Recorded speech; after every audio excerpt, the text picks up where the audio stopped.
Viewers, welcome to metro style. வீடியோக்குள்ள போறதுக்கு முன்னாடி மெட்ரா ஸ்டைலை சப்ஸ்கிரைப் பண்ணாதவங்க சப்ஸ்கிரைப் பண்ணிட்டு கொஞ்சம் சப்போர்ட் பண்ணுங்க. வாங்க வீடியோக்குள்ள போகலாமா?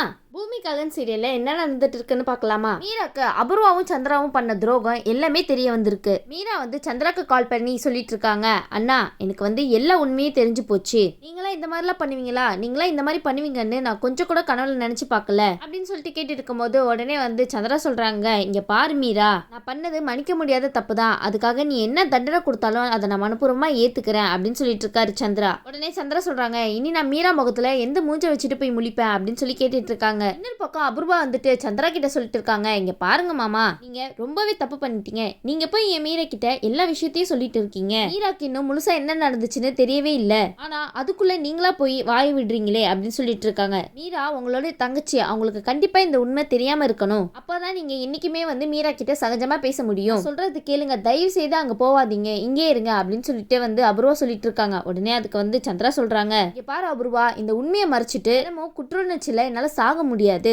என்னால மீராவோட முகத்தை கூட பார்க்க முடியல. அதனால நான் அவளை நேருக்கு நேரம் போய் சந்திக்க தான் போறேன் அப்படின்னு சொல்லிட்டு இருக்காரு சந்திரா. இப்படின்னு சொல்லிட்டு சந்திரா சொல்லிட்டு இருக்க ஒரு பக்கம் அபூர்வா சந்திராவை கூட்டிட்டு போயிட்டு இருக்காங்க. சந்திரா ஒரு பக்கம் இன்னொன்னு யோசிச்சுட்டு இருக்காங்க, எப்படியாவது பூமியை நம்ம கெஸ்ட் ஹவுஸ்க்கு வர வச்சிடணும். அவகிட்ட இருக்கிற கேமரா ஆதாரத்தை கண்டிப்பா அவகிட்ட இருந்து வாங்கிடணும் அப்படின்னு நினைச்சிட்டு இருக்காங்க. அவ அந்த ஆதாரத்தை வச்சுதானே ரொம்ப ஆடிட்டு இருக்கா, ஃபர்ஸ்ட் அதை அழிக்கணும் அப்படின்னு சொல்லிட்டு இருக்காங்க அபூர்வா. எப்படியாவது பூமியையும் கெஸ்ட் ஹவுஸ்க்கு வர வச்சிடறாங்க அபூர்வா. இன்னொரு பக்கம் அபூர்வாவோட ஆளுங்கெல்லாம் அங்க இருக்கிற செக்யூரிட்டியா அடிச்சு போட்டுறாங்க.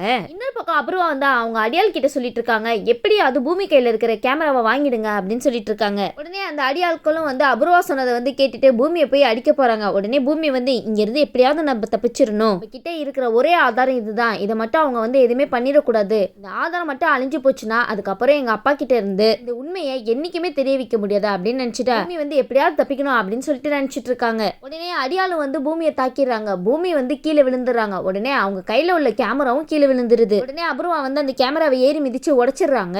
சிச்சோ பூமி, இனி நீங்க என்ன பண்ண போறீங்க? உங்ககிட்ட இருந்த ஆதாரமே அதுதானே. உடனே பூமி அந்த இடத்துலயே மனசு உடைஞ்சு அழுதுட்டு இருக்காங்க. உடனே பூமி சொல்றாங்க, அபூர்வா அந்த கேமராவை எதுவும் பண்ணிடாத அப்படின்னு சொல்லிட்டு கதறாங்க.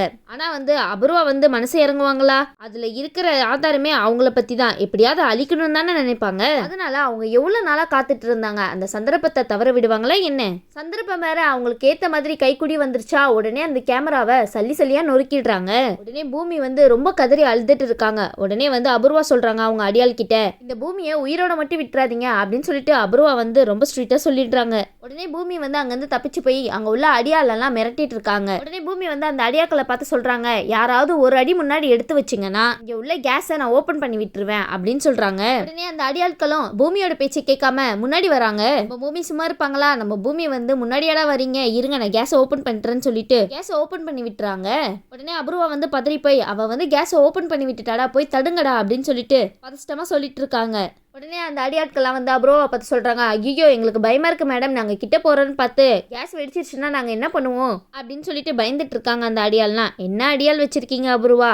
உடனே அபூர்வா பூமி கிட்ட சொல்றாங்க, இங்க பார் பூமி, நீ பண்றது எல்லாமே தப்பு. நீ இந்த மாதிரிலாம் பண்ணனா இங்க இருக்கிற எல்லாருமே அழிஞ்சிடும், உன்னையும் சேர்த்துதான் அப்படின்னு சொல்லிட்டு இருக்காங்க அபூர்வா. உடனே பூமி சொல்றாங்க, என்னோட உயிரை பத்தி நான் கவலைப்படல. உன்ன மாதிரி ராட்சசி இந்த உலகத்திலேயே இருக்கக்கூடாது. நீ மட்டும் இந்த உலகத்துல இருந்தானா எங்கனால மட்டும் இல்ல யாருனாலுமே நிம்மதியா இருக்க முடியாது. உடனே பூமி கேமரா உடைச்ச ஆதங்கத்துல அபூர்வா பார்த்து லெஃப்ட் ரைட் வாங்கிட்டு இருக்காங்கப்பா. உடனே அபூர்வா ஏற்பாடு பண்ண அடியாள்லாம் பயந்து அலறடிச்சுட்டு ஓடிடுறாங்க. உடனே பூமியும் இதுதான் சரியான நேரம், நம்மளும் இங்க இருந்து தப்பிச்சிடலாம் அப்படின்னு சொல்லிட்டு அங்க இருந்து வெளியே ஓடி போயிடுறாங்க பூமி. இன்னொரு பக்கம் பூமி ரோட்ல கதறி அழுதுட்டே போயிட்டு இருக்காங்க. என்னடா இது, நம்ம எவ்வளவு பாதுகாப்பா இந்த ஆதாரத்தை வச்சிருந்தோம், இந்த ஆதாரத்தை காப்பாத்துறதுக்காக நான் எவ்வளவு கஷ்டப்பட்டேன், ஆனா கொஞ்ச நேரத்துல அவ எதுவுமே இல்லாம ஆக்கிட்டாலே அப்படின்னு சொல்லிட்டு அபூர்வா ரொம்பவே மனசு உடைஞ்சு அழுதுட்டே போயிட்டு இருக்காங்க. உடனே எஸ்பி சூர்யா அந்த சைடு கார்ல வந்துட்டு இருப்பாங்க. பூமியும் அவங்க சைடு வந்துட்டு இருக்கும் போது உடனே காருக்கு முன்னாடி மைக்க போட்டு கீழே விழுந்துடுறாங்க. உடனே சூர்யா பூமி பூமி என்னாச்சு அப்படின்னு சொல்லிட்டு என்னாச்சு அப்படின்னு சொல்லிட்டு கேட்டுட்டு இருக்காங்க. உடனே பூமி எந்த ரெஸ்பான்ஸுமே இல்லாம அப்படியே மைக்கத்திலே இருக்காங்க. உடனே சூர்யா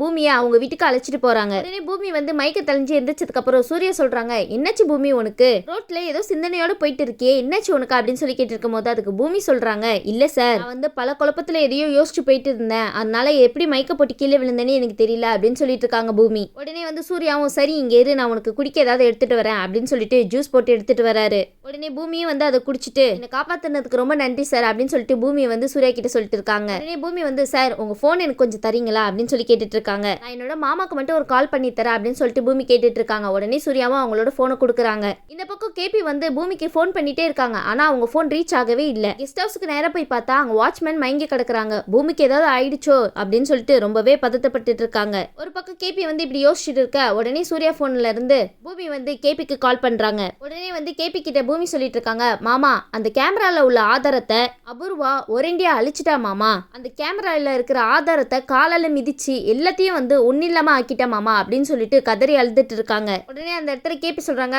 பூமி இங்க பாரு, ஆதாரம் போனா போகுது, உன்னோட உயிர் தான் எனக்கு முக்கியம், நீ உயிர் பொழைச்சு வந்ததே பெரிய விஷயமா, அழுவாத அப்படின்னு சொல்லிட்டு இருக்காங்க. உடனே வந்து பூமி சொல்றாங்க, இல்ல மாமா அந்த ஆதாரத்தை காப்பாத்துறதுக்கு நான் இத்தனை வருஷமா எவ்வளவு கஷ்டப்பட்டேன்னு உங்களுக்கு தெரியும்ல, ஆனா கொஞ்ச நேரத்துல அந்த ஆதாரமே இல்லாம ஆக்கிட்டாலே அந்த அபூர்வா அப்படின்னு சொல்லிட்டு ரொம்ப மனசை உடைஞ்சு பேசிட்டு இருக்காங்க. உடனே வந்து கேபி கேக்குறாங்க, சரிம்மா நீ இப்ப எங்க இருக்க அப்படின்னு சொல்லி கேட்கும்போது அதுக்கு பூமி சொல்றாங்க, நான் வந்து இப்ப சூர்யா வீட்டுல தான் இருக்கேன், நான் வர வழியில மயக்க போட்டு விழுந்துட்டேன், அவர் தான் என்ன காப்பாத்தி இங்க கூட்டிட்டு வந்தாரு அப்படின்னு சொல்லிட்டு இருக்காங்க பூமி. உடனே கேபி சொல்றாங்க, இங்க பாருமா பூமி, அவன் பேசுறான்னு நீ அவனை நல்லவன் நினைச்சிடாத, அவனும் அபூர்வாவோட ஆளுதான், அவன் எப்போ என்ன செய்வான்னு நம்மளால யோசிச்சு கூட பார்க்க முடியாது, உடனே அங்க இருந்து கிளம்பு அப்படின்னு சொல்லிட்டு கேபி சொல்ல அதுக்கு பூமி வந்து சரி மாமா அப்படின்னு சொல்லிட்டு உடனே அங்க இருந்து கிளம்பிடுறாங்க பூமி. சரின்னு சொல்லிட்டு பூமி வந்து இன்னொரு பக்கம் வந்து ககன் கிட்ட வந்து இந்த நடந்த விஷயத்தை எல்லாத்தையுமே வந்து சொல்லலாம் அப்படின்னு சொல்லிட்டு ஓடோடி வராங்க. ஆனா ககன் வந்து கொஞ்சம் கூட பூமி சொல்றத காதுலயே வாங்கிக்கல. ககன் வந்து பூமி மேல ரொம்ப கோவத்துல இருக்காங்க. அதனால வந்து ககன் சொல்றாங்க பூமி கிட்ட, இங்க பாரு பூமி, நீ சும்மா வந்து என்ன மாமா மாமான்னு கூப்பிட்டு இருக்காத, இன்னும் உன்னை நான் மனசார ஏத்துக்கவே இல்ல, எங்க அம்மாவுடைய விருப்பத்துக்காக தான் நான் உன்னை இந்த வீட்டுல வச்சிருக்கேன்,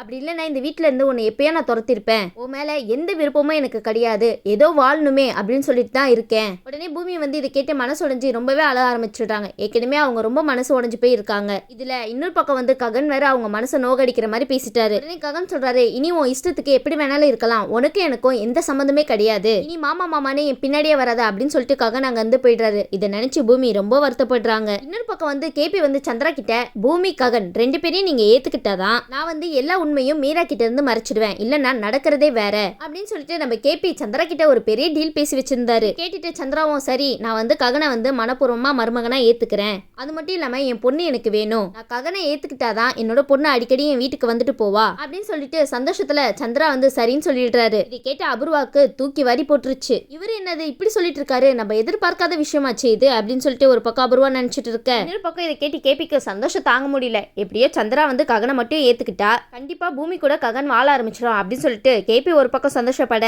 உடனே கேபி வந்து பூமி கிட்ட போன் பண்ணி சொல்றாங்க, இங்க பாருமா பூமி, உன்கிட்ட ரொம்ப முக்கியமான விஷயம் பேசணும், இங்க என்ன நடந்துச்சுன்னு தெரியுமா, இங்க என்ன நடந்துச்சுன்னு மட்டும் உன்கிட்ட நான் சொன்னேன்னா நீ ரொம்ப ஹாப்பி ஆயிடுவ அப்படின்னு சொல்லிட்டு இருக்காங்க கேபி. உன்னோட அப்பா ககனை வந்து மனப்பூர்வமா ஏத்துக்க போறாரு, நாளைக்கு உன்னையும் ககனையும் முறைப்படி வீட்டுக்கு கூட்டிட்டு வர போறாங்க அப்படின்னு சொல்லிட்டு கேபி ஒரு பக்கம் சொல்ல, அதுக்கு வந்து பூமி ரொம்ப சந்தோஷப்பட்டு, என்னமாமா சொல்லிட்டு இருக்கீங்க, இதெல்லாம் உண்மையா, என்னால நம்பவே முடியலையே, நம்ம வீட்டுல இதெல்லாம் நடக்கிறதுக்கு கொஞ்சம் கூட சாத்தியம் இல்லையே அப்படின்னு சொல்லிட்டு ஒரு பக்கம் பூமி சொல்ல, இது கேட்டுட்டு கேபி சொல்றாங்க, அதெல்லாம் முடியும் பூமி, நான் மனசு வச்சனாலதான் சந்திரா வந்து இந்த மாதிரி மனம் மாறி சரின்னு சொல்லியிருக்காரு, அது மட்டும் இல்லாம அவருக்கும் மேல பாசம் ரொம்பவே அதிகமா, என்னோட பொண்ணு என்னோட வீட்டுக்கு அடிக்கடி வந்துட்டு போகணும் அப்படின்ற ஒரு எண்ணத்தினால மட்டும்தான் அவர் வந்து இந்த டீலுக்கு வந்து ஒத்துக்கிட்டாரு அப்படின்னு சொல்லிட்டு இருக்காரு கேபி. உடனே இது கிட்ட வந்து பூமி வந்து ரொம்ப சந்தோஷப்பட்டு இருக்காங்க. இன்னொரு பக்கம் சாரதா சிவா எல்லாரும் வந்து மொட்டை மாடியில உட்காந்துட்டு சோறு சாப்பிட்டுட்டு இருப்பாங்க. அப்போன்னு பார்த்து நம்ம ககன் வராரு. விட்டுட்டு என்ன சாப்பிட்டுட்டு இருக்கீங்க, எனக்கும் கொஞ்சம் கொடுங்களேன் அப்படின்னு சொல்லிட்டு ககன் வருவாரு. உடனே ககன் வந்து சாப்பாடு கையை கண்ணில் வச்சுறாரு. அந்த காரம் அவர் கண்ணில் பட்டு ரொம்பவே எரியுது போல, எரிச்சல்ல ரொம்ப ககன் துடிச்சிட்டு இருக்காரு. உடனே நம்ம பூமி ககன் கண்ணில் நான் ஊதி விடுறேன் அப்படின்னு சொல்லிட்டு இன்னும் காரத்தை அதிகமாக்கி விட்டுருவாங்க. உடனே நம்ம ககன் வந்து இன்னும் டென்ஷன் ஆகி, ஐயோ கண்ணி எரியுதே அப்படின்னு சொல்லிட்டு துடிச்சிட்டு இருக்க,